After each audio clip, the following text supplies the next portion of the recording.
In this video, we'll guide you through the process of replacing an asset tag using Survey123 on an Android device.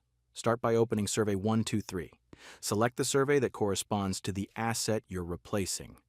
Next, at the bottom of the screen, tap Inbox, then tap Map to view your assets.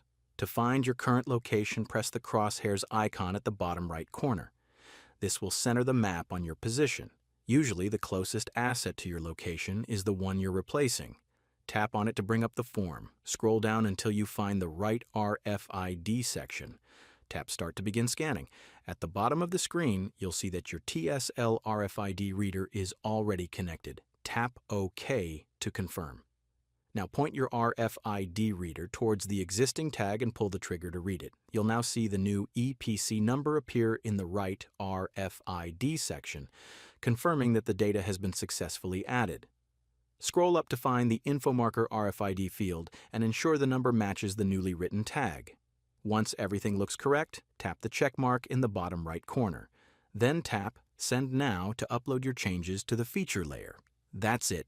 You've successfully replaced an RFID tag on an asset in Survey123.